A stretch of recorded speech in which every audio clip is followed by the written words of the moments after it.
আমাকে শিক্ষক বানায় দুনিয়ায় পাঠাইছেন। কি বানায়? আমাদের নবী কি ছিলেন? শিক্ষক বানায় কেন পাঠাইছেন? ওই যে দুই সমস্যা, এক সমস্যা মূর্খতা, ওই মূর্খতা দূর করার জন্য। বুঝে আসছে কথা? দুই নম্বরে নবী বলেন, আল্লাহ আমাকে সর্বোচ্চ উন্নত চরিত্র দিয়ে দুনিয়ায় পাঠিয়েছেন কেন? আমি যেন এই বর্বর চরিত্রহীন মানুষগুলোর পেছনে মেহনত করে করে ওদেরকে মানব ইতিহাসের শ্রেষ্ঠ মানুষ বানাতে পারি। আবার জিজ্ঞেস করি, বলে সমস্যা কয়টা? সমাধান? একটু আমাদের সাথে যুক্ত থাকেন। এখন কিছু কথা বলতে চাই, যেই কথাগুলো আপনাদের অনেকের আঘাত মনে হবে যে হুজুর আমাদেরকে কষ্ট দেওয়ার জন্য বলছে। না, আল্লাহ সাক্ষী, আপনাদেরকে কষ্ট দেওয়ার জন্য একটা কথাও বলছি না, বলবো না। হ্যাঁ, আপনাদের হৃদয়ে আফসোসের আগুন জ্বালাইতে কথা বলবো না। আহারে কি করলাম, সেটা হচ্ছে বলেন তো আমাদের নবী কি ছিলেন? শিক্ষক। বলেন কি ছিলেন? দেখেন, উলামাদের আহ্বানে আপনারা এসেছেন অনেকে। আপনারা যারা মাদ্রাসায় পড়েন নাই, আপনাদের গর্বের অনেক উপলক্ষ আছে। কেউ ডাক্তার, তার গর্ব; কেউ ইঞ্জিনিয়ার, তার গর্ব; কেউ সমাজপতি, তার গর্ব; কেউ শিল্পপতি, তার গর্ব; কেউ জনপ্রতিনিধি, মেম্বার, চেয়ারম্যান, এমপি, তার গর্ব; কারো ছেলে মেয়ে ইউরোপ আমেরিকায় থাকে, তার গর্ব। আপনাদের গর্বের অনেক উপলক্ষ, কিন্তু আমাদের এই মাদ্রাসা ওয়ালাদের গর্বের এত উপলক্ষ নেই। তবে একটা আছে, সেটাই আমাদের জন্য অনেক। সেটা কি জানেন? আমরা যা পড়েছি লেখাপড়া, আমাদের যে কোনো লেখাপড়ার গোড়া আখেরি পয়গম্বর শিক্ষক মুহাম্মদ রাসূলুল্লাহ সাল্লাল্লাহু আলাইহি ওয়াসাল্লাম। কেমনি? এটা একটা ছোট্ট উদাহরণ সময় আগে আপনাদের বুখারী শরীফের নাম শুনছেন না? হ্যাঁ, এ কথা বলেন না। আপনার কথা না বললে আমি জানবো, আমার কিন্তু গাড়ি রেডি আছে। বলেন, বুখারী নাম শুনছে? এখন আর না শুই না পারে। আপনারা এখন মোবাইল টিপা টিপা বুখারী থেকে হাদিস বের করে হুজুরদের বিরুদ্ধে ফতোয়া দেন। আপনার ব্যবস্থা পাল্টে গেছে। আগে তো মানুষ শিক্ষার জন্য আলিমের কাছে আসতো, এখন পাবলিক নতুন উস্তাদ পাইছে, ফদিলাতুল শেখ আল্লামা মুফতি ইন্টারনেট লাগাতুল্লাহ আলাইহি। এই হযরত আসার পর পাবলিক এখন ওই মুখী হয়ে গেছে। তা আপনারা তো বুখারী টিপা টিপা নাই করেন। আমরা বুখারী পড়েছি, আলহামদুলিল্লাহ পড়ছি, আল্লাহ শুকর। প্রথম হাদিস, কথার কথা, ইন্নামাল আমালু বিন্নিয়াত, লম্বা হাদিস। এই হাদিসটা আমি তো ঢাকার ফরিদাবাদ মাদ্রাসায় পড়েছি। আমার উস্তাদ মুহতারাম ছিলেন শেখুল হাদিস আল্লামা আব্দুল হাফিজ রাহমাতুল্লাহি আলাইহি, যিনি আমার উস্তাদ, রেজুল ভাইয়ের উস্তাদ, আমাদের মুফতি আবু সাঈদ হুজুরের উস্তাদ। তো হুজুরও আমাদের শেখুল হাদিসের খাস মানুষ ছিলেন, আমিও খাস মানুষ ছিলাম, রেজুল ভাইও খাস মানুষ ছিলেন। আজকে আমরা তিনজন একসাথে হুজুরের খাস মানুষ। আমি 6 বছর হুজুরের খাস খাদিম ছিলাম, আল্লাহ শুকর, আলহামদুলিল্লাহ। ঢাকায় ফরিদাবাদে পড়েছি হাদিস আল্লামা আব্দুল হাফিজ রাহমাতুল্লাহি আলাইহি, আমার উস্তাদ। দাবুল্লে পড়েছি আমার উস্তাদ শেখুল হাদিস আল্লামা নাসির খান রাহমাতুল্লাহি আলাইহি। আমার এই দুই উস্তাদের উস্তাদ শেখুল আরব আল আজব হযরত হুসাইন আহমদ মাদানী রাদিয়াল্লাহু তাআলা, তার উস্তাদ ছিলেন শেখুল হিন্দ মাহমুদ হাসান দেওবন্দি রাহমাতুল্লাহি আলাইহি। তার উস্তাদ ছিলেন ব্রিটিশ বিরোধী আন্দোলনের অন্যতম সুপার সালার মুজাহিদে মিল্লাত ইমাম কাসিম মানতুরি রাহমাতুল্লাহি আলাইহি। তার উস্তাদ ছিলেন শাহ আব্দুল গনি মুজাদ্দিদ দেহলভী রাহমাতুল্লাহি আলাইহি। তার উস্তাদ ছিলেন শাহ মুহাম্মদ ইসহাক দেহলভী রাহমাতুল্লাহি আলাইহি। তার উস্তাদ ছিলেন শাহ আব্দুল আজিজ মুহাদ্দিস দেহলভী রাহমাতুল্লাহি আলাইহি। তার উস্তাদ ছিলেন শাহ ওয়ালিউল্লাহ মুহাদ্দিস দেহলভী রাহমাতুল্লাহি আলাইহি। তার উস্তাদ ছিলেন শাহ আবু তাহির আল মাদানী রাহমাতুল্লাহি আলাইহি। তার উস্তাদ ছিলেন ইব্রাহিম কুরদি রাহমাতুল্লাহি আলাইহি। তার উস্তাদ ছিলেন আহমদ আল মুশাশি রাহমাতুল্লাহি আলাইহি। তার উস্তাদ ছিলেন আহমদ আল শিনাবি রাহমাতুল্লাহি আলাইহি। তার উস্তাদ ছিলেন মুহাম্মদ আল রমানি রাহমাতুল্লাহি আলাইহি। তার উস্তাদ ছিলেন যাইনুদ্দিন আল মিসরি রাহমাতুল্লাহি আলাইহি। তার উস্তাদ ছিলেন আহমদ ইবনে আলী আল হাজার আসকানি রাহমাতুল্লাহি আলাইহি।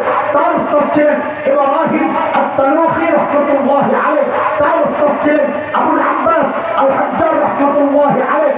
তার উস্তাদ ছিলেন আবু আলী আল জুবাইরি রাহমাতুল্লাহি ছিলেন আবুল ওয়াক্ত আস-সিজি রাহমাতুল্লাহি আলাইহি, তার উস্তাদ ছিলেন আবুল হাসান আদ-দারুনি রাহমাতুল্লাহি আলাইহি, তার উস্তাদ ছিলেন আবু মুহাম্মদ আস-সারাহসি রাহমাতুল্লাহি আলাইহি, তার উস্তাদ ছিলেন আবু আব্দুল্লাহ ফিরাবি রাহমাতুল্লাহি আলাইহি, তার উস্তাদ ছিলেন মুহাম্মদ ইবনে ইসমাঈল ইমাম বুখারী রাহমাতুল্লাহি আলাইহি, তার উস্তাদ ছিলেন হুমায়দি রাহমাতুল্লাহি আলাইহি, তার উস্তাদ ছিলেন সুফিয়ান ইবনে উয়াইনা রাহমাতুল্লাহি আলাইহি, তার উস্তাদ ছিলেন ইয়াহইয়া ইবনে সাঈদ আল-আনসারী রাহমাতুল্লাহি আলাইহি, তার উস্তাদ ছিলেন মুহাম্মদ ইবনে ইব্রাহিম আত-তাইমি রাহমাতুল্লাহি আলাইহি, তার উস্তাদ ছিলেন আল-কামা ইবনে ওয়াক্কাস আল-লাইসি রাহমাতুল্লাহি আলাইহি, তার উস্তাদ ছিলেন ওমর ইবনে আল-খাত্তাব রাদিয়াল্লাহু আনহু, তার উস্তাদ ছিলেন মুহাম্মদুর রাসূলুল্লাহ সাল্লাল্লাহু আলাইহি ওয়াসাল্লাম। আল্লাহু আকবার। এটা আমাদের গর্ব, আমাদের শিক্ষার গোড়া মুহাম্মদুর রাসূলুল্লাহ সাল্লাল্লাহু আলাইহি ওয়াসাল্লাম। আপনাদের শিক্ষা নিয়ে এত গর্ব অনেক আপনাদের, আমরা অস্বীকার করি না, গর্ব করার মতোই তো, কিন্তু একটু বলেন তো শিক্ষার গোড়ায় কে থেকে আসছে? আপনাদেরকে খোঁচানোর জন্য বলছি না, আমি আবারও বলি, ভুল বুঝবেন না, আফসোসের আগুন জ্বালাইতে কথাগুলো বলছি, আহারে করলাম। কিন্তু দোস্ত প্রশ্ন হচ্ছে, এই গর্বের পরিচয় দেওয়ার ঠিকাদারি মৌলবী আল্লাহর কাছ থেকে নিয়ে নেন নাই যে আপনারা দিতে পারবেন না, কিন্তু পাচ্ছেন না তো। কেন পাচ্ছেন না? কারণ কুচক্রিয়া যুগ যুগ ধরে আপনাদের সামনে এমন এক সিলেবাস রেখেছে যে সিলেবাসে লেখাপড়া করে গর্বের পরিচয়টা দেওয়া যায় না। গত কয়েক বছর আগে আরেকটা ভয়ঙ্কর চক্রান্ত হয়েছিল আমাদের, আরেকটা গর্বের পরিচয় থেকে আপনাদেরকে বঞ্চিতের চেষ্টা হয়েছিল। সেটা বোঝার জন্য একটু জিজ্ঞেস করি, বলেন তো আমরা কার সন্তান? জোরে বলেন। এই আবার বলি, আপনারা গর্বের বিষয় গর্বের সাথে বলবেন না, সব জায়গায় আমাদের বললে কাজ হবে নাকি? বলেন, আমি যা শেখাই ওইভাবে বলে দেখেন যে এটা ঠিক আছে কিনা। বলেন আমরা নবী আদমের সন্তান। আমি তো উদাহরণ শোনাই, একটা ছেলে, এমপির ছেলে, এমপির নাম আব্দুল্লাহ, এমপির নাম। ওই ছেলেকে যদি জিজ্ঞেস করা হয়, হেরে তুমি কার সন্তান, ও কি বলবে? না কি বলবো? আব্দুল্লাহ। তো যে জিজ্ঞেস করছে সে বলবো, দুনিয়া কত আব্দুল আছে, তুমি কোন আব্দুলের পোলা? ওই বাচ্চাটাও জানে আমার গর্বের জায়গা হচ্ছে আমার বাবার ওই পরিচয়টা এমপি। এই জন্য ও গর্বের সাথে বলবে আমি এমপি আব্দুল্লাহ সাহেবের ছেলে। একটা সামান্য এমপির ছেলে যদি এই জিনিসটা বুঝতে পারে যে আমার বাবার ওই গর্বের শব্দ আমি লাগাই আমার নিজের পরিচয় দিব, তা আমি আপনি একজন নবীর সন্তান হয়ে কেন বলতে পারি না যে আমরা নবী আদমের সন্তান? এবার ঠিক করে বলেন আমরা কার সন্তান? আমরা জানি আপনাদের ভিতরে ভিতরে একটু মোড়ামুড়ি চলতেছে যে ওস্তাদ বুঝলাম কথা, কিন্তু এতদিন তো এগুলো বলেন নাই, হঠাৎ করে এই বলা শুরু করছেন যে কাল কেন এলো ইটটা মারছেন আপনারা। এখন পাক্কেল আমাদের পক্ষ থেকে যাবে, এটাই তো স্বাভাবিক। বলে কি ইট মারলাম, তো একটু বুঝাইয়া বলে। মানুষ গণনার আগেকার সিস্টেমটার নাম ছিল আদমশুমারি। কি ছিল? কথা বলেন, কি ছিল? হঠাৎ একদিন দেখি যে আদম না, জনশুমারি হয়ে গেছে। কথা ঠিক? কাউকে জিজ্ঞেস করেছেন ভাই আদম কেন কাটলেন? করেছেন জিজ্ঞাসা? করেন নাই, কারণ এগুলো আপনাদের মাথা ব্যথা। আপনাদের মাথা ব্যথা হচ্ছে তেলের দাম বেড়ে গেছে, ডালের দাম বেড়ে গেছে, খাবো কি, চলবো কেমনি। আপনাদের মাথা ব্যথা না করলে ওই মানুষগুলোর মাথা ঠিকই ব্যথা করে। কেন আদম পরিবর্তন হইল জানে? একটা বান্দর ছিল, চিড়িয়াখানায় থাকতো কয়েক শত বছর আগের কথা, 600-700 বছর আগের কথা। কোন জায়গায় থাকতো? ওই বান্দর 200-300 বছর পর হঠাৎ লক্ষ্য করলো তার পিছন দিয়ে লেজটা নাই। কি নাই? আরো কয়েকশো বছর পর লক্ষ্য করলো তার মেরুদণ্ড সোজা হয়ে যাচ্ছে। আরো কয়েকশো বছর পর লক্ষ্য করলো শুধু মোজগুলা আছে, বাকি সব পশম ঝরে গেছে।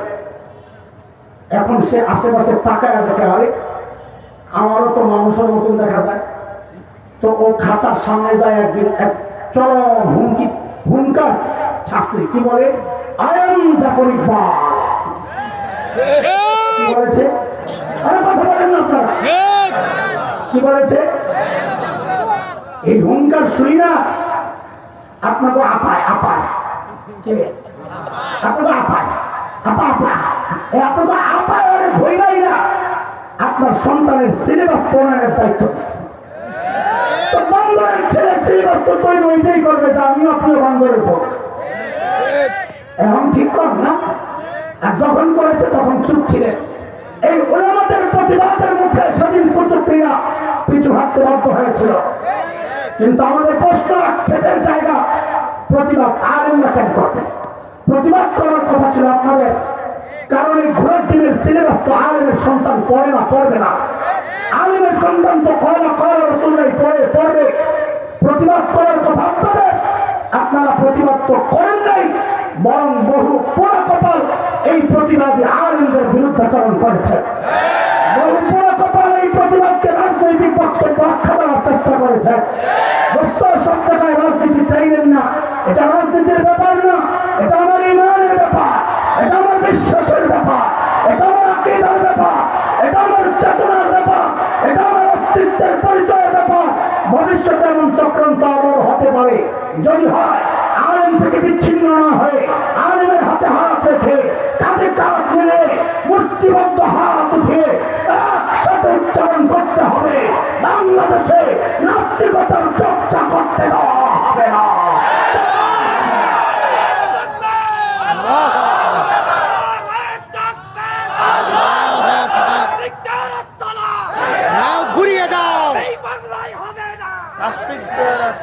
এই স্লোগানের উপর আমার কথা আছে। ওই আপনারা বলেন নাস্তিকদের আস্তানা ভেঙে দাও, পুড়িয়ে দাও। তা আমার এখন জিজ্ঞেস করছে হুজুর বাড়ি ঘর ভেঙে দিলে বেড়ারা থাকবো। আমরা এত এসে জঙ্গল থেকে বান্দরের উপর জঙ্গলে চলে যাই, বান্দরের পলাবেন কেন এসে আমরা বাড়ি ঘর করে থাকতে। মানুষের কাছে বান্দর আমরা, তোরা জঙ্গলে যা, কোন জায়গায় যায়? আমি কথা বলে কই চিল্লা চিল্লি কইরা ভুলে যান না, একটু পিছনের পড়া। সমস্যা কয়টা? সমাধান কয়টা?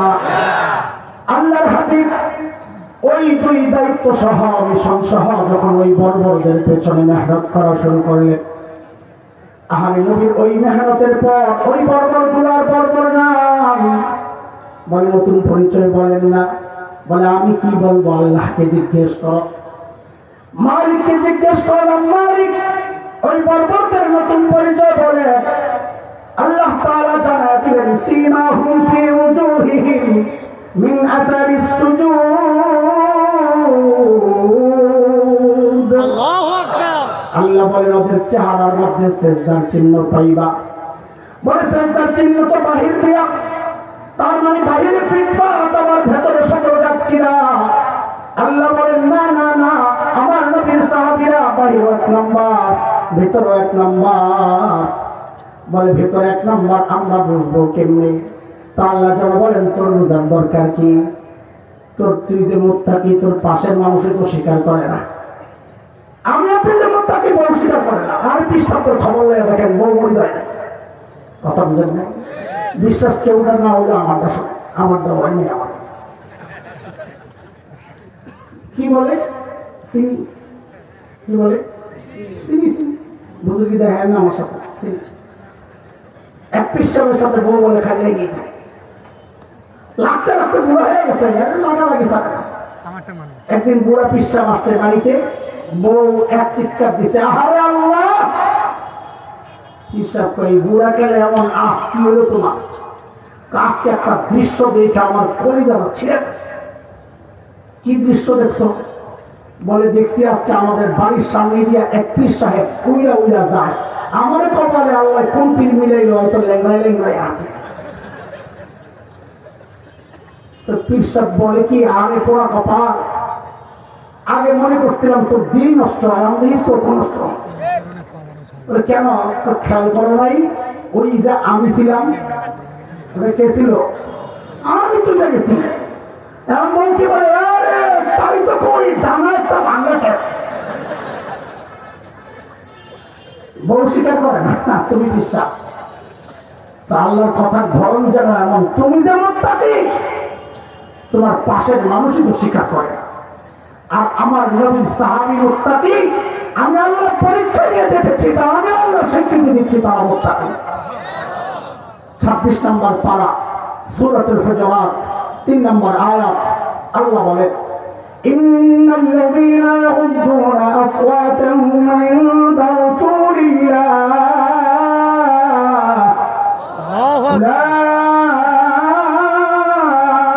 উলাইকা আল্লাযীনা ইমতাহানা আল্লাহু কুলুবাহুম লিত-তাকওয়া লাহুম মাগফিরাতুন ওয়া আজরুন আযীম। আল্লাহু আকবার। নবীকে জিজ্ঞেস করলেন ইয়া রাসূলুল্লাহ এই বর্বরদের নতুন পরিচয় দেন।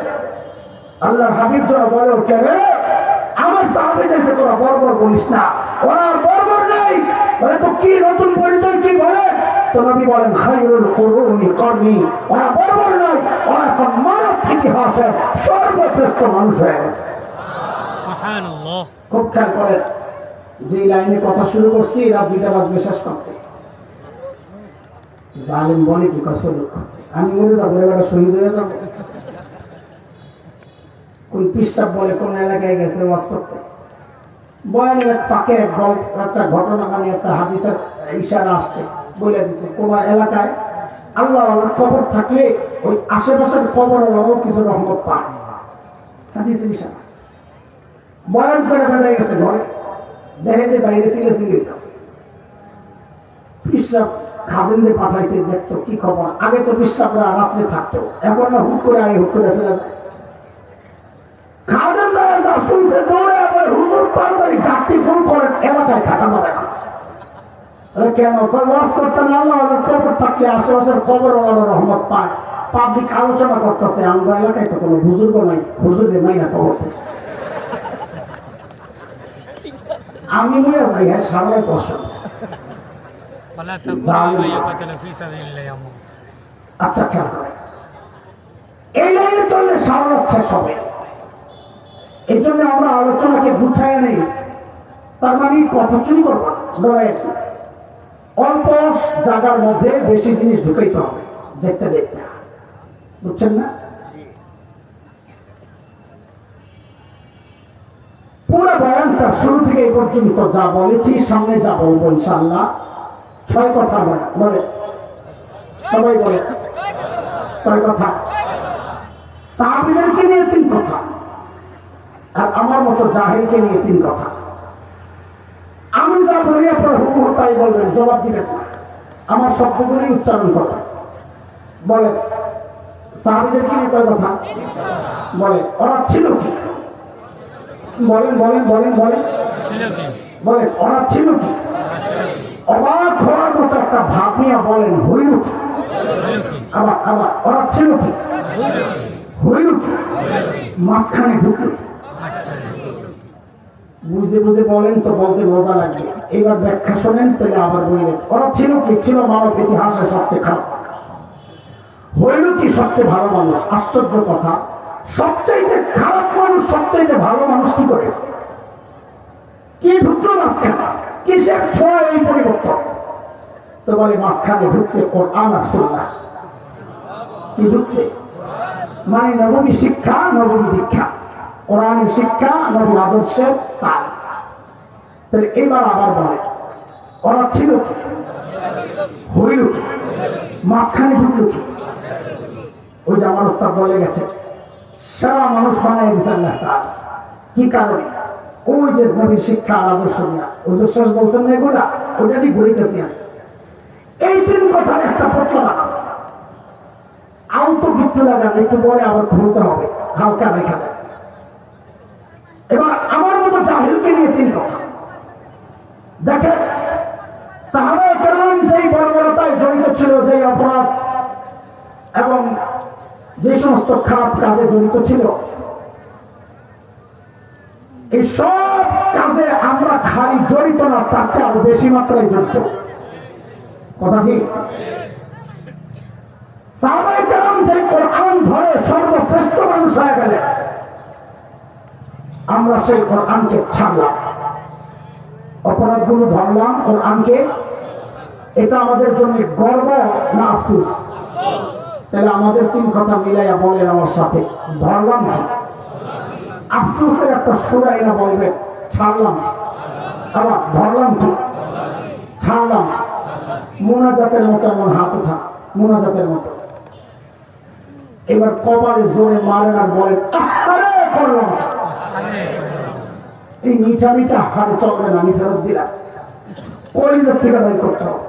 আপনি কতটা কষ্ট পাইছেন কোরআন জিন্দেগি ছাইরা, আপনার আওয়াজ থেকে সেটা প্রকাশ পেতে হবে। বলেন ঠিক করে, ধরলাম ছাড়লাম আরে করলাম। কয় কথা হয়েছে? ওই 3 কথা। এদিকে আরেকটা প্যাকেট বানান, গিট্টু লাগান, 12 করে গিট্টু লাগান, খুলতে দেরি হবে বা খুলতে পানি কেনা সন্দেহ আছে, লাগান লাগান, পিছন গিট্টু রাখেন। ওই পাশের প্যাকেটটা খুলে কয় কথা আছে? কাদের কিনে কি 3 কথা? ওরা ছিল কি, হইল কি, মাঝখানে চলেন একটু দেখে আসি ছিল কি আর হইল। ছিল কি আমাদের বলা হয়ে গেছে। 1 পয়সার জন্য যারা মানুষ খুন করত, মূর্তি পূজা যেন মিস না হয়, সবারের সাথে করে মূর্তি নিয়ে যেত। সামাজিক কারণে বাবা নিজের সন্তানকে জীবন্ত দাফন করত। এই হচ্ছে ছিল। সেই মানুষগুলি কোরআনী শিক্ষা পায়া নবীর আদর্শ ধারণ করে, লালন করে, প্র্যাকটিস করে, সেই মানুষগুলি হইল কি? এইবার দেখেন, আমি একদম সাহাবীর ছোট্ট একটা গল্প আপনাদের সামনে পেশ করতে চাই। হইল কির উপর আল্লাহর নবীর এক সাহাবী ছিলেন হযরত সাঈদ ইবনে আমির আল-জুমাহি রাদিয়াল্লাহু আনহু। দেখেন, গাল গল্প শোনায় আর টাইম লস করার সময় আমাদের হাতে নাই। আরবের এক বিখ্যাত কিতাব, গোটা আরবে সমাদৃত, সাহাবীদেরকে নিয়ে লেখা সুওয়ারুম মিন হায়াতিস সাহাবা। এটা প্রথম ঘটনা, এই কিতাবের প্রথম ঘটনাই আপনাদেরকে শোনাচ্ছি। হযরত সাঈদ ইসলাম কবুল করতেন একটু দেরিতে, হিজরতের বেশ পর। দেরিতে ইসলাম কবুল করলে কি হবে? ঈমান ছিল বড় পাক্কা। কতটা পাক্কা? একটা ছোট্ট গল্প শুনিয়ে বুঝবেন। বলেন, হযরত ওমর নরম ছিলেন না গরম? কেমন গরম? নবী বলছেন, সাংঘাতিক গরমের উদাহরণ নবী বলেছেন সাল্লাল্লাহু আলাইহি ওয়াসাল্লাম, যে ওমর যে রাস্তায় চলে শয়তান ভয়ে আর ওই রাস্তায় থাকে না। সেই ওমর যখন খলিফা, হযরত সাঈদ এসে একদিন বলছে, ওমর আল্লাহ দায়িত্ব দিচ্ছেন, ঠিকঠাক মতো আদায় করেন, নাহলে কিন্তু খবর আছে। বাপরে বাপ, কই যায় সাহস? কই পেলে সাহস? মানুষ নিজে যত সৎ হয় তার সাহসটাও তত উঁচা হয়। নিজের মধ্যে 2 নম্বরই থাকলে কথা বলবে মিনমিন মিনমিন করে, হ্যাঁ, আর তেলের বোতল খালি করবে কথা বলার সময়। কি কি বেশ, তেলের বোতল কি জন্য খালি করে? তেল মানে সালা সোজা বাংলা। ওই যে ডাইনি লেডি ফেরাও, কি নাম, লেডি ফেরাও যখন বসতো আসলে সাংবাদিক সম্মেলন, সব ভারতীয় 5 গোলামগুলো সামনে বসা।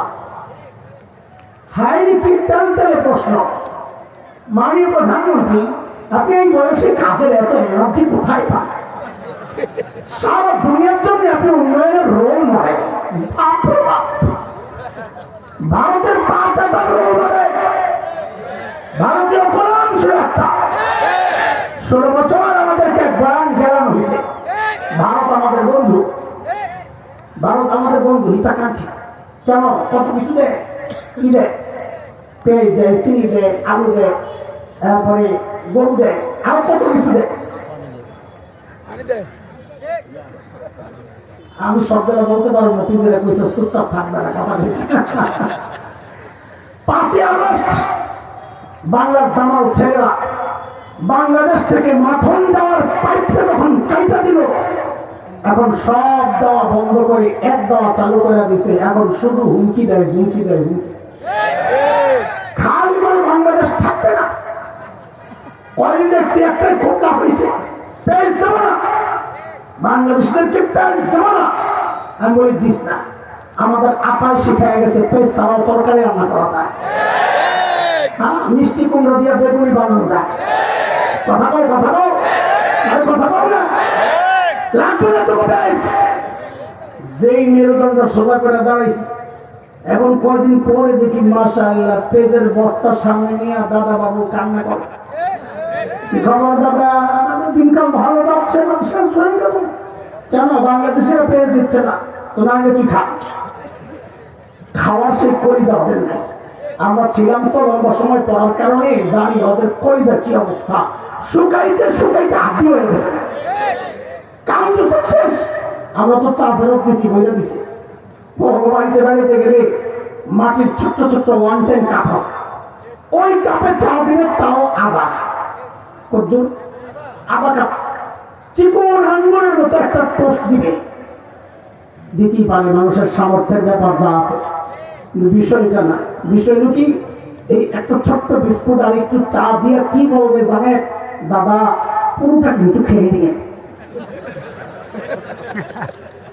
তোর সঙ্গে রাখবো নাকি ভাই গেছে বোনের বাড়িতে বেড়াইতে, দুপুরবেলা খাবার চাই, কয়েকদিন টিপে টিপে বন্ধ দরজা খোলে না, খাওয়াতে গেছে, ভাবলে এমন ঘরে কেউ নাই। ভাই তো কাহিনী বুঝছে, ভাই জানালার কাছে যায় চিৎকার করে বলতেছে, দিদি আমি কিন্তু খেয়ে আসছি। দিদি এবার দরজা খোলে আর বলে, আগে বলবি না,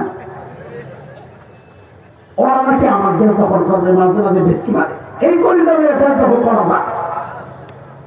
মানসিক শক্তি তাদের এই অবস্থা, মানসিক অবস্থা তাদের এই অবস্থা, রুচি তাদের এত নোংরা, কত নোংরা। আর এই জন্যই তো ঠিক করে মাঝে মধ্যে বলি, বাংলাদেশ দখল করার আগে নিজেদের হাগার জায়গা ঠিক করে, এখনো তারা রাস্তাঘাটে মন্তব্য করে।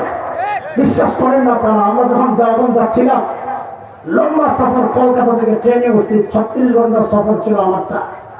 হায় সময় যায় না, দিন যায়, রাত আসে, রাত যায়, দিন আসে। তো রাত শেষে সকালে ট্রেনের জানালার কাছে যায়, আশপাশ দেখতাম নতুন এলাকা আসছে, মাঝে মধ্যে তো বিব্রত হয়ে যাচ্ছে, হারা ফেরত নেওয়া কেন? রেল লাইনে লাইন ধরে জুয়ান বুড়া নারী পুরুষ বুড়া গাড়ি, মানে পুরো ফ্যামিলি প্যাকেজ, চিকন বোতল একটা নিয়ে ভয়ে ভয়ে কামসা, মহিলারা মানিত রক্ষায় সামনে দিয়ে ঘুমটাটা টাই না, পিছন দিয়ে খালি কামসাটা, ওরা নাকি আমার দেশ দখল করবে। সুবহানাল্লাহ। আমি বলি কি, ভেস্কি ভেস্কি না দিয়ে সাহস করে ভুলতে বা খেলা হবে। আমি খেলতে চাই কথা গো, ছোটবেলা থেকে চাই জিহাদি চেতনা লালন করছি, তোরা না ঢুকলে সেটা বাস্তবায়নের সুযোগ তো পাচ্ছি না। আমি ঘোরার দিন আমার দেশকে দখল করবি বেটা, আমরা তো মুসলমান, স্বপ্ন দেখি ভিন্ন কিছু। আলহামদুলিল্লাহ আমাদের স্বপ্ন বাস্তবায়ন শুরু হয়ে গেছে।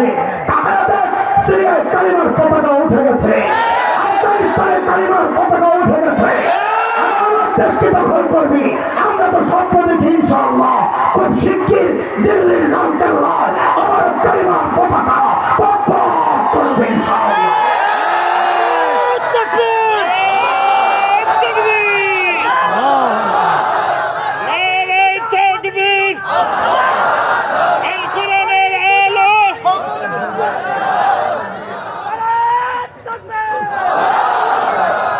পড়া মনে আছে না ভুলে গেছে?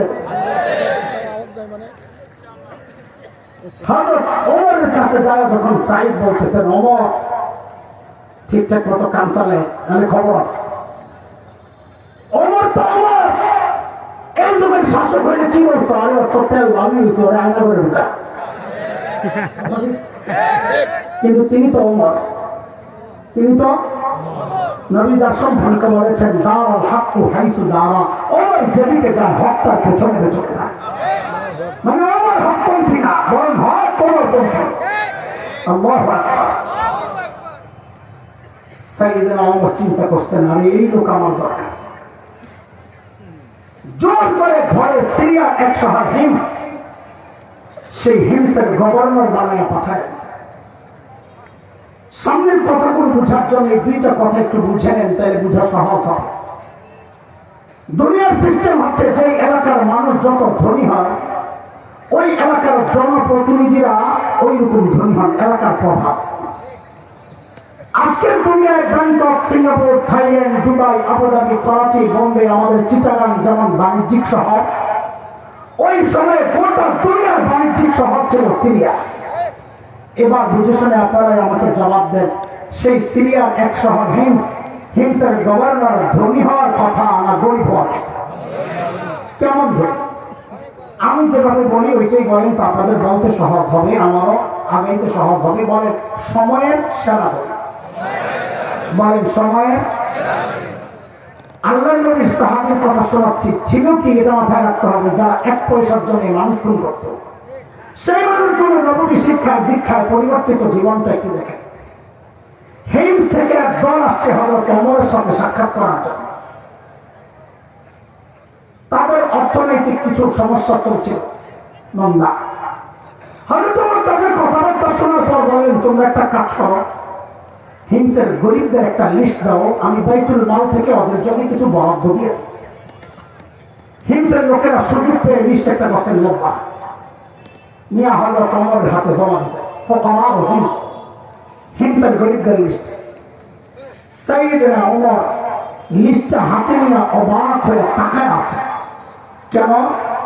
হযরত ওমর দেখেন যে ওই লিস্টের শুরুর দিকেই হিমসের গভর্নর সাঈদ ইবনে আমির আল-জুমাহির নাম। সাইয়েদনা ওমর জানতে চাইলেন, আমি এরকম ফাঁকে এরকম কি ব্যাপার, তোমাদের গভর্নর বুঝি গরিব মানুষ? হিমসের লোকেরা জবাব দিলেন, বালা আমি না আফকরুনা, আমাদের গভর্নর শুধু গরিব না, হিমসের মধ্যে সবচাইতে গরিব। হযরত ওমর এই কথা শুনে এত খুশি হয়েছে, সাথে সাথে 1000 স্বর্ণ মুদ্রা প্যাকেট করে দূত মারফত পাঠায় দিয়েছেন, যাও আমার পক্ষ থেকে আমার সাইদকে হাদিয়া দিয়ে আসো। কত? 1000 স্বর্ণ মুদ্রা। বুঝেন হিসাব, হানাফি মাযহাবের মধ্যে 1 মুদ্রা কত হয়? 3.2 গ্রাম। সেই হিসাবে 1000 মানে 450 ভরি, প্রায় কত? বর্তমান মূল্য হিসাবে 5 কোটি টাকার উপরে। এই বিশাল অঙ্কের হাদিয়া নিয়ে যখন ওনার সামনে পেশ করা হয়েছে, এই কাদের কথা শোনাচ্ছি, ছিল কি 1 পয়সার জন্য যারা মানুষ খুন করতো, এটা মাথায় রাখা লাগবে। হইল কি দেখেন, এই বিশাল অঙ্কের হাদিয়া যখন হযরত সাঈদের সামনে পেশ করা হয়েছে, হযরত সাঈদ প্যাকেটটা খুলে যখন দেখলেন এই বিশাল অঙ্কের হাদিয়া তার জন্য, তিনি কি করলেন, সাথে সাথে প্যাকেটটাকে ছুঁড়ে দিয়ে চিৎকার দিয়ে বলে উঠলেন, ইন্না লিল্লাহি ওয়া ইন্না ইলাইহি রাজিউন। কি বলছেন? আরে বলেন না, কি বলছেন? হাদিয়া পাইলে ইন্না লিল্লাহ বলার কথা না আলহামদুলিল্লাহ। আপনারা কি করতেন জানি না, আমার ইমানের যে হালত, এমন একটা পত্র পাইলে ভিতরে যায় যে কয়বার আলহামদুলিল্লাহ বলতাম আল্লাহ জানে, বিশ্বাসটা হলে দিয়ে দেন থাকলে দিতে হবে। আল্লাহ নবী সাহাবী কি করছে? জোরে জোরে তাদের কথা বলে, আমার সাথে কথা বলে। আল্লাহ নবী সাহাবী কি করছে? এমন ভাবে ইন্না লিল্লাহ পড়ছেন, বউ তো ভেতর থেকে ভয় পায়। আহারে মদিনা থেকে দূত আসছে, না জানি কোন দুঃসংবাদ নিয়ে আসছে আল্লাহ। সাথে সাথে জানতে চাইলেন, আকুতিলা ওমর ইবনুল খাত্তাব, কি ব্যাপার, সাইয়েদনা ওমর বুঝি শহীদ হয়ে গেছেন? এইভাবে ইন্না লিল্লাহ কেন পড়লেন? হযরত সাঈদ বলেন, না না, ঘটনা তা না, বরং তার চেয়েও মারাত্মক। বিবি আবার জানতে চাইলেন, আকুতিলাল মুসলিমুনা ফি মালিকা, তাই নাকি কোন যুদ্ধে মুসলমান ব্যাপকভাবে শহীদ হয়ে গেল কিনা? হযরত সাঈদ বলেন, না না, ঘটনা তাও না, তার চেয়েও মারাত্মক।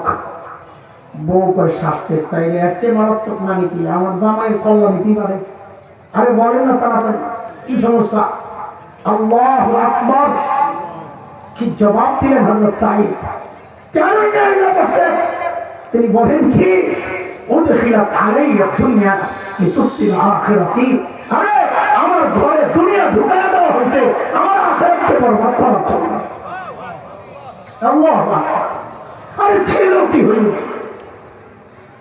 সাথে সাথে বিবিকে বললেন, আমি চাই মদিনার দূত আমার ঘরে থাকতে থাকতে এই 1000 স্বর্ণ মুদ্রা তুমি হিমসের গরিবদের মধ্যে বিলায়া দিবা। কি বুঝলেন? শাসক যদি দিনদার ইমানদার হয় তো নিজের বরাদ্দের টাকাটাও জনগণকে দিয়ে দেয়, আর শাসকের মধ্যে যদি দিন না থাকে, ইমান না থাকে, তো জনগণের বরাদ্দের টাকা মাইরা বিদেশ যায় বাড়ি বানায়। কথা বলেন ঠিক কিনা? এর জন্য সময় এসেছে আগামীতে ইসলাম যাদের মধ্যে নাই তাদের সাথে আমাদের নির্বাচনী কোনো সম্পর্ক থাকবে না। কথা বলে যে কোনো ইমানদার কোন দাঁড়িয়ে যাবে, সকল মতভেদ ভুলে একসাথে তাকে আদায় দিতে হবে ইনশাআল্লাহ। আগামীর বাংলাদেশ ইসলামের বাংলাদেশ। একজন বলেছেন বাংলাদেশের বড় নেতা, আপনাদের খুব কাছের প্রিয়জন, আমার সাথে আমার দলের সাথে শরীয়ত আইনের কোনো সম্পর্ক নেই। আমি বলি মোনা, তোমার সম্পর্ক থাকা না থাকায় কিচ্ছু যা আসে না, বাংলাদেশের শরীয়ত আইন কায়েম হবেই হবে ইনশাআল্লাহ। কোরআন পেরিয়ে জেগেছে। জুলাই আগস্টের বিপ্লব আমাদেরকে নতুন করে জীবন দিয়েছে। আপনারা বলবেন হুজুর, জুলাই আগস্টের বিপ্লব তো ইসলামের বিপ্লব ছিল না।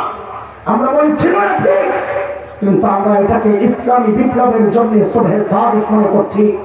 ইসলামী বিপ্লবের লাল সূর্য ইনশাআল্লাহ খুব শিগগির এই বাংলাদেশে উদিত হবে ইনশাআল্লাহ। কেন এতটুকু ভরসা আস্থা নিয়ে কেন বলছি?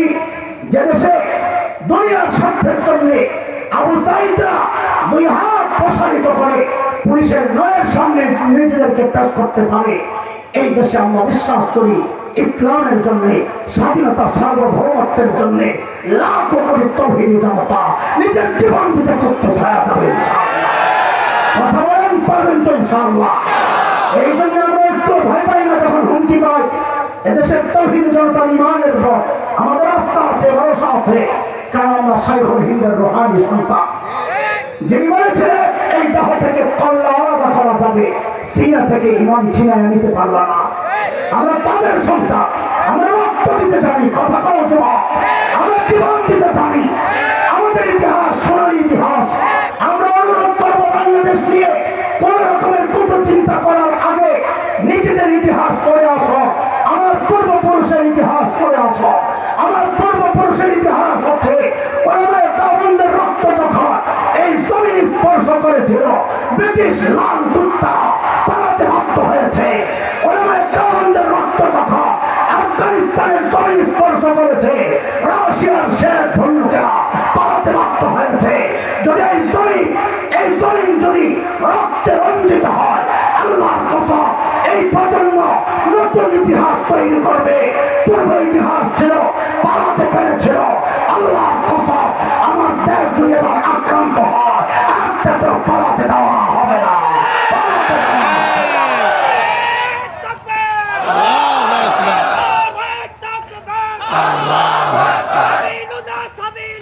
আল জিহাদ আল জিহাদ আল জিহাদ হুশিয়ার সাবধান। আল্লাহু আকবার।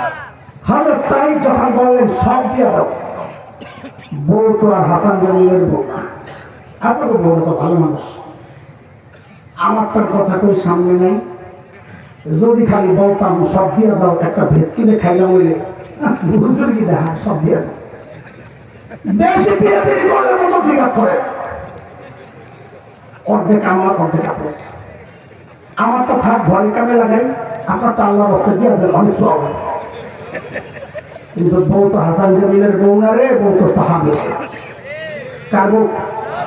এরপর আপনি শুনছেন বুড়া গালা জ্বালা বিয়া অবস্থায় তোদের বড় ভাইয়ের পক্ষ থেকে একটা পরামর্শ। অনেক পোলাবেন আছে দাদা, নিয়ম সত্য পানি পড়া লেগে হুজুর আমার কে জানি আটকায় রাখছে, বিয়ে করি বউ পাই না, তাবিজ দিয়ে বলে আটকায় রাখছে। তা আমি বলি কি বউ করতে পার, সমস্যা কোথায়? তুই নিজে 2 নম্বর আর বউ তালাশ করে বসিয়া, এটা কি সম্ভব?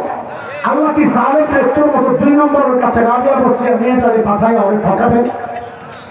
এই জন্য একটা পরামর্শ কর, বিয়ার সময় কাজে লাগবে। বল আমার সাথে যারা বিয়া করস নাই, জেসকাল লগে তেসকা জয়বান দেহায়া গোষ্ঠী আমার হাসে, জেসকাল লগে আমার কথা নারী না, কোরআন কথা সূরা নূরে আসছে। আল্লাহ বলে আল খাবিসাতু লিল খাবিসিনা ওয়াল খাবিসুনা লিল খাবিসাত আত-তাইয়িবাতু লিত-তাইয়িবিনা ওয়াত-তাইয়িবুনা লিত-তাইয়িবাত উলাইকা মুবাররাউনা মিম্মা ইয়াকুলুন লাহুম মাগফিরাতুন ওয়া রিজকুন কারীম। আল্লাহু আকবার। এই আয়াতের সংক্ষেপ তর্জমা যদি নেই করি জাসকাল লাগি তেসকা একেবারে খারাপ হয়ে যাবে। ঠিক আছে না? আল্লাহর নবীর সাহাবী যেমন বহুত এরকম বলার সাথে সাথে নিয়ে সাবধান করে আরে আল্লাহ প্রধান চেয়ে করবো না পুনর্ব হায় আল্লাহ। দুধ এই স্বামী স্ত্রীর কারবার দেখা অবাক, খালি কই আসলাম, তারা মানুষ না ফেরেশতা। দ্রুত ফেরত গেছেন মদিনায়। হযরত ওমরকে যা শুনাইছেন, ওমর শুনে এত খুশি, সাথে সাথে বললেন এই কাফেলা রেডি কর, আমার সাইদকে দেখতে যাও। এই এটা এই জমানা না যে কাছাকাছি আসি চট করে ঢুকে যাবে।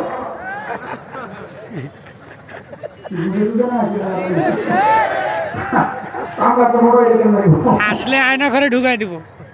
চট করে বলে ঢুকে দেবো। তা আমি বলি কি চট করে না ঢুকতে চট পড়িয়া ঢুকে। কারণ এইবার বাইরে বলবেন কালামলিকের মতো পিঠে কলা পাতা হয়ে রাখবো। হ্যাঁ কথা বল। হ্যাঁ হযরত ওমর প্রস্তুতি নেওয়ার ব্যাপার ছিল, এত দূরের সফর 400 কিলোর উপরে মদিনা থেকে। কিন্তু হযরত ওমরের দিলটা এতটা আন্দোলিত হয়েছে, সাইদকে দেখার জন্য অস্থির হয়ে গেছে। সাইয়েদনা ওমরের কাফেলা যখন হিমসে ঢুকে গোটা হিমস যেন ভেঙে পড়ে, চারদিক থেকে হাজারো মানুষ ছুটে ছুটে আসছে। হয় মদিনা থেকে আমাদের আমিরুল মুমিনিন আসছেন, আল্লাহর নবীর শ্রেষ্ঠ সাহাবী ওমর ইবনুল খাত্তাব আসতেছে এক নজরে দেখার জন্য। হযরত ওমর বসা, পাশে সাঈদ ইবনে আমির, সামনে হাজার মানুষ। হযরত ওমর চিন্তা করলেন সাঈদকে আমি তো ভালো জানি, কিন্তু জনগণ কি মনে করে এই সুযোগে একটু পরীক্ষা করে নেওয়া যাক। অনেক সময় দেখা যায় নেতার কাছে নেতা ভালো, কিন্তু জনগণ দেখতে পারে না। সাইয়েদনা ওমর ডাক দিয়ে জানতে চাইলেন এই হিংসের মানুষ, তোমাদের গভর্নরের বিরুদ্ধে কারো কোনো অভিযোগ আছে কিনা, থাকলে দাঁড়াও। আহা কি জমানা গেছে। এই যুগে কোন এলাকায় যায় যদি কেউ বলে বা আত্মসাদের কথাই মনে করে আপনার এলাকার নেতার বিরুদ্ধে কারো কোনো অভিযোগ আছে, তো পাবলিক মাথার নিচের দিকে দিয়ে বলবে অভিযোগ তো আছে কিন্তু দাঁড়াবো না, এখন দাঁড়াইলে সকালে শুয়ে পড়া লাগবে। কথা বলে না, কোন দুনিয়ায় আসতাম আমি, কথা বল। কিন্তু এটা ইসলামী শাসন ব্যবস্থা, জনগণের কথা বলার অধিকার ছিল। এখন অধিকার আছে এক শ্রেণীর যারা আল্লাহ রাসূলের বিরুদ্ধে কথা বলে, এটা বলে আমার মুখের অধিকার, বাক স্বাধীনতা। আমরা বলি বাক স্বাধীনতা থামা, নাই কিন্তু আমাদের হাতও স্বাধীন হয়ে যাবে। কথা বলেন, কথা বলেন। আমরা সব বরদাস্ত করতে পারি, আমার নবীর বেইজ্জতি বরদাস্ত করতে পারি না। কিছু নাস্তিক বলে আমার নবীকে নিয়ে কটাক্ষ করা শুরু করেছে নতুন করে। আমরা এই জায়গায় কোনো প্রশ্ন নাই, আল্লাহর কসম যদি আমি আমার সামনে পাই আমি আত্মা করতে কম হয়ে যাবো। আমার কি হবে আমি জানি না, বাংলাদেশের আইনকে আমি জানি না। আমি জানি আমার নবীকে আমি মহব্বত করি, আমার সামনে আমার নবীকে কেউ গালি দেওয়া কম হয়। ওদেরকে সামলা, ওদের জবান বন্ধ করে আমাদের হাতও স্বাধীন হয়ে কাজ শুরু করবে ইনশাআল্লাহ। হযরত ওমর যখন বললেন কারো অভিযোগ থাকলে দাঁড়ান, ওই কোণা থেকে বুড়ো দাঁড়ায় গেছে, আছে বাপরে বাপ, সাহস না। মানুষের অভ্যাসের মানুষ অনুকরণ প্রিয়, দেখা দেখি কাজ করে। ঘাটটা দেখা করতেছে, আপনি রাস্তার মাঝখানে দাঁড়াইয়া এরকম করে ওপরের দিকে কতক্ষণ ঘাটটা দেখা করতেছে, আপনি তাকে দেখেন চোখ কিন্তু বন্ধ। দেখবেন কি পাশে দিয়ে যারা যায় অধিকাংশ দাঁড়াইয়া দেখবে কি দেখতেছে। কথা বলে, কথা ঠিক। একজন দাঁড়াইছে, সাথে আরো 3 জন দাঁড়াইছে। সর্বনাশ, কারে দেখতে আসলাম সবি সাহেব, এর বিরুদ্ধে দেখি অভিযোগের শেষ নেই। আচ্ছা ঠিক আছে, বলেন আপনার কি সমস্যা। আল্লাহ আল্লাহ, আরে ছিল কি মানুষ হইল, মনে আছে তো কোন প্রসঙ্গে আলোচনা করবে। প্রথম জন দাঁড়িয়ে বলতেছি কি আমি কানে পাঠাইছেন ঢিলা মানুষ, মাসে একদিন অফিসে আসে না, মাসে। অথচ আমরা সপ্তাহে ছুটি কাটাই আড়াই। আরো কত বন্ধ, এই যে 21শে ফেব্রুয়ারি বন্ধ, আগে কদিন গেছে আরেক বন্ধ, সবে বরাতের বন্ধ, এই বন্ধ ওই বন্ধ, দুনিয়া আগমন দিবস, দুনিয়া থেকে বিদায় দিবস, দেশে ঢোকা দিবস, পালন দিবস, আর কত দিবস যে উদযাপন হয় সুবহানাল্লাহ। অথচ ইসলামী শাসন ব্যবস্থায় জনগণের অভিযোগ গভর্নর মাসে কয়দিন আসে না। হযরত ওমর তো রাগ হয়ে গেছে, সাইদ জবাব দাও, কেন তুমি মাসে একদিন অফিসে আসো না? আসামের কাঠগড়া হিমসের গভর্নর, আপনারা যাকে বলেছেন সময়ের সেরা ধনী হওয়ার কথা, সময়ের সেরা, কেন একদিন আসো না? বলে আমিরুল মুমিনিন, এই যে আমার গায়ে 2 টুকরা কাপড় দেখতেছে, একটা লুঙ্গির মতো করে পরা, আর একটা চাদরের মতো করে জড়ানো, আমিরুল মুমিনিন আমার না, এই 2 টুকরা কাপড় ছাড়া আর কোন কাপড় না। বলে মাসে অফিসে একদিন কেন আসো না? বলে 1 জোড়া কাপড় 1 মাস করতে করতে দুর্গন্ধ হয়ে যায়, নিজেরও কষ্ট হয়, যারা আসে ওদেরও কষ্ট হয়, তাই মাসে একবার উপরেরটা ধুয়ে দিই, শুকাইলে নিচে পড়ি, নিচেরটা ধুয়ে দিই, শুকাইলে উপরে জড়াই। আমিরুল মুমিনিন এই কাজটা করতে করতে বেলা একটু উপরে উঠে যায়, আমি আসি না এই কথা ঠিক না। উনি হয়তো সকাল সকালে এসে আমাকে না পেয়ে ভেবেছেন আমি আসি না, আমি আসি কি। হযরত ওমর তো বুঝছেন অভিযোগের ধরন কি, কোথায় যে মানুষ শোনাতো লাগে। বলেন 2 নম্বর, আপনার কি অভিযোগ? ও আল্লাহ, 2 নম্বর জনের অভিযোগ তো আরো মারাত্মক। কি সেটা? বলে কি আমিরুল মুমিনিন, আমাদের গভর্নরের দিনে তো পাই, রাতে আর পাই না। কি ডিউটি নিছে ওরা, রাতেও সময় দেওয়া লাগে। হযরত ওমর তো রাগ হয়ে গেছেন, সাইদ দাও, জবাব দাও, কেন জনগণ তোমাকে রাতে পায় না? আসামির কাঠগড়ায় আল্লাহর নবীর সাহাবী কাঁচুমাচু হয়ে জবাব দিচ্ছে, আমিরুল মুমিনিন, এটা তো বলার ছিল না, প্রকাশ করার ব্যাপার ছিল না, একান্ত বিষয় ছিল। এখন প্রশ্নের মুখে পড়েছি, না বলেও তো পারছি না। আমিরুল মুমিনিন, কসমতু হায়াতি বাইনা রাব্বি ওয়া বাইনা ইবাদি, আমিরুল মুমিনিন জীবনটাকে 2টা ভাগ করছি। অর্ধেক রাতটা আমি আমার মালিককে সময় দিই, দিনটা মালিকের বান্দাদেরকে সময় দিই। আরে ছিল কি, যারা মূর্তি পূজা মিশতে হয়, এই জন্য সাথে করে মূর্তি নিয়ে যাইত যারা, এখন রাত বলে মালিকের জন্য বরাদ্দ। আল্লাহু আকবার। আমি আপনি তো ব্যস্ত মানুষ, তাই না? মালিককে টাইম দেওয়ার সময় কোথায়? আমাদের কত কাজ, সংসার, পরিবার, আবার রাজনীতি, ব্যবসা বাণিজ্য, চাকরি, আয় বাপরে বাপ, কত ব্যস্ততা আমাদের। অথচ এই হায়াতের একটা ভাগ ফেসবুক কিন্তু ঠিকই পায়, এই হায়াতের একটা ভাগ ইউটিউব কিন্তু ঠিকই পায়, এই হায়াতের একটা ভাগ খেলোয়াড়, গায়ক গায়িকা, নায়ক নায়িকা ঠিকই পায়। আরে পায় না কেবল আমার মালিক, মালিককে টাইম দেওয়ার সময় আমার হাতে নাই। আমি আর তুমি ছাড়া দুনিয়ার সব মালিককে টাইম দেয়। ওই একটা গাছের দিকে তাকায় দেখো না, কি মনে হয় গাছটা বুঝি এমনি দাঁড়ায় আছে? না না না, ওই গাছটাও দাঁড়ায়া দাঁড়ায়া মালিকের তাসবিহ পড়ে।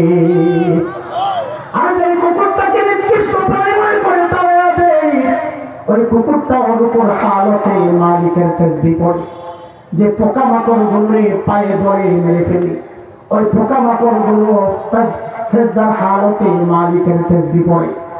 ওই আকাশ বিজ্ঞানীরা নাসা একটা নতুন আওয়াজ তারা পাচ্ছে, আকাশে কি যেন গুনগুন গুনগুন আওয়াজ হয়। আমরা বলি এটা পাখির থেকে বলে আসছে, ফেরেশতারা ঢুকতেছে, আল্লাহর তাসবিহ পড়তেছে। দুনিয়ার সবাই মালিকের টাইম দেয়, শুধু দেই না আমি আর তুমি, কারণ আমরা ব্যস্ত, মালিক টাইম দেওয়ার সময় আমাদের নাই। এর দোস্ত কসম খায় বলি, সময় একদিন আসবে, করার থাকবে না কিচ্ছু, বাম হাতে আমার নামা নিয়ে খালি চিৎকার করবো আর কান্দবো আর বলবো, ইয়া লাইতানি কদ্দামতু লিহায়াতি। আরে সময় মতো যদি একটু পুঁজি বানায় আসতাম, তাই আজকে আর এই বিপদে পড়া লাগে না। হে যুবক, সময় তো অনেক চলে গেছে, পুঁজি একটা ছোট্ট গল্প তোমাদেরকে শোনাই, আমার হৃদয়ে কাজ করেছে, আমি চাই সবার হৃদয়টা ছুঁয়ে যাক এই গল্প। 3 বছর আগের কথা। আমার মাদ্রাসার এক ওস্তাদ একদিন আমার অফিসে আমার বলে কি, ভাই আপনাকে একটা ভিডিও দেখে আসে। কি ভিডিও? তো দেখি যে আরবের অনেক আরব দেশের টেলিভিশনের প্রোগ্রাম, সাক্ষাৎকার, ইন্টারভিউ, একজন একজনের প্রশ্ন করে জবাব দেয়। ইন্টারভিউ নেওয়া হচ্ছে একটা ছোট্ট বাচ্চাটার বয়স বড় জোর 13-14 হবে। এই যুবক, যুবক কান ধরে দিন ধরে বাচ্চাটার বয়স 13-14 হবে, বড় জোর। বাচ্চারা অন্ধ, অন্ধরানি চোখ একদম ভিতরে গর্তের মতো দাবান, আমরা আরবিতে বলি যাকে লাই। উপস্থাপক বাচ্চাটাকে জিজ্ঞেস করছে, আচ্ছা তোমার যে চোখের নিয়ামত নাই, তুমি কি আল্লাহর কাছে নিয়ামত ফেরত চাও? বাচ্চাটা ভাবলে সে জবাব দিয়ে দিল যে না, আমি এই নিয়ামত ফেরত চাই না। আমি তো অবাক হয়ে গেছি, কি বোকা নাকি, এই নিয়ামত ফেরত চাই না মানছি। তো বুঝলাম আরে বয়স কম, এই নিয়ামতের মর্যাদা এখন বুঝে নাই। আমি তো অবাক হয়েছি ভিডিও দেখে। যিনি উপস্থাপক তিনি তো সরাসরি সামনাসামনি বসা, তিনি তো আরো অনেক বেশি অবাক হওয়ার কথা। তিনি অনেক অবাক হয়ে জিজ্ঞেস করলেন, লিমাজা, আরে কেন তুমি এই নিয়ামত ফেরত চাও না? আরে বাচ্চাটার জবাবটা শুনে বুঝছি বোকা ও না বোকা পান। আল্লাহকে হাজির নাজে রেখে বলছি আপনাদের, বাচ্চার জবাবটা শুনে আমি সাথে সাথে কান্না করে দিচ্ছি। আরে বলবো কি ও বলে কি জানেন? দেখেন কি পুঁজি বানাইছে, পুঁজির গল্প শোনাই দিয়েছে আমাদের। কি পুঁজি বানাইছে দেখেন। ওকে যখন জিজ্ঞেস করা হলো তুমি কে নিয়ামত ফেরত চাও, বলে চাই না। বলে কেন চাও না? বলে কাজে লাগাবো জায়গা মতো। বলে কোথায়? বলে হাসরের মাঠে যখন হিসাব শুরু হয়ে যাবে, একে একে যখন ডাক পড়বে, যখন আমার সিরিয়াল আসবে, আমার এই ছোট্ট বাচ্চার কি সিরিয়াল, কিন্তু তার চিন্তাটা কত পরিষ্কার পবিত্র। বলে যখন আমার সিরিয়াল আসবে, আসল হিসাব নিয়ে আমি দুনিয়ায় নিয়ামত এজন্য চাই নাই, সেদিন যেন আমি আমার মালিকের সামনে নত জানু হয়ে বলতে পারি, ও আমার মালিক, ও আমার মালিক, দুনিয়ায় তো আমার এই নিয়ামতটা দেও নাই, তবে মালিক এই উসিলায় আজকে আমার আযাবটা একটু কমায় দেওয়া যায় না। আমি কাঁদতেছিলাম। ঠিক উল্টা চিন্তা করে, যাহারে ঠিক উল্টা প্রশ্নটাই যদি আমার মালিক আমারে করে, আমি যখন হিসাব দিতে আমার মালিকের সামনে দাঁড়াবো, তখন আমার মালিক যদি আমাকে জিজ্ঞেস করে, হে হাসান জানি, তোকে তো চোখের নিয়ামতটা দিছিলাম, তুই তো ভোগ করছস, এখন আযাবটা একটু বাড়ায় তো আমি কি জবাব দিব? তোকে তো এই জবানের নিয়ামত দিছিলাম, তুই তো ভোগ করছস, এখন আযাবটা একটু বাড়ায়। এর যুবক তুমি কি জবাব দিবা? বাবা আপনি কি জবাব দিবা? কার কি পুঁজি আছে বলেন? কোন পুঁজির ভরসায় এমন নিশ্চিন্ত জীবন যাপন করছে? হ্যাঁ, আরে যাদের নিশ্চিন্ত জীবন যাপন করার কথা ছিল সেই সাহাবায়ে কেরাম, তারা নিজের পুঁজির উপর কোনো ভরসা করেন নাই। সাইয়েদনা আবু বকর জান্নাতের গ্যারান্টি পাওয়া মানুষ, অথচ দূরে নির্জনে যায় যায় কাঁদতেন, নিজের ধিক্কার দিয়ে দিয়ে বলতেন, আপনি আবি কুহাফা, এরে আবু কুহাফার ছেলে, কি মানুষকে বুঝছস, এখন হিসাবকে মেরবি। সাইয়েদনা আবু বকর গাছের পাতা দেখে দেখে কাঁদতেন আর বলতেন, ইয়া লাইতানি কুনতু ওয়ারাকান ওয়া শাজারা তুদাতু ওয়া তুকাল। হ্যাঁ, মানুষটা হয়ে যদি গাছের পাতা হইতাম তো জীবজন্তু আমার চাবায় চাবায় খায়া বলতো, এখন আমি আপনার হিসাব কেমনি দিব? আরে এমন চিন্তা করার কথা তো আমার মতো জানিবে। আমি তো বটেই, অধিকাংশের চারের দিকে তাকাইলে মনে হয় না মানুষটার আখিরাতের কোন চিন্তা আছে। কেন রে ভাই? আরে আমার তো জান্নাতের গ্যারান্টি পাওয়া, আমাকে আপনাকে কে গ্যারান্টি দিল যে আমাদের মৃত্যুর যন্ত্রণা হবে না? আমাকে আপনাকে কে গ্যারান্টি দিল যে আমাদের কবরের আযাব হবে না? বলে কোন ভরসায় আমরা নিশ্চিন্ত জীবন যাপন করছি? বাবার কথা বলে কার কি পুঁজি আছে বলে? হ্যাঁ, পুঁজি তো আছে, নাই যে তা না, পুঁজি আছে। গুনাহ গুনাহ গুনাহ গুনাহ গুনাহ গুনাহ গুনাহ গুনাহ। চুল পাইটা সাদা হয়ে গেছে, দাড়ি পাইটা সাদা, এখনো গুনাহ ছাড়তে পারি না। বাবা কবে ছাড়বে? ওরা জিজ্ঞেস করি, মা জিজ্ঞেস জিজ্ঞেস করি কবে ছাড়বে না তুমি না? হ্যাঁ থামেন না আল্লাহ বলছে হয়েছে তো, কম করেন নাই তো, এবার একটু থামে, মালিককে সময় দেয়, পুঁজি বানান, পুঁজি পুঁজি পুঁজি। হে যুবক, তোদের এমনটা ভাবার কোনো কারণ নাই যে এখন অত যুবক, বুড়া হবো, চুলদারি পাকবে, সেই পর্যন্ত অনেক লম্বা টাইম পুঁজি বানায় নিব না রে বাবা। কত বাবাকে দেখছি সন্তানের লাশ কাঁদে নিয়ে দেখছি,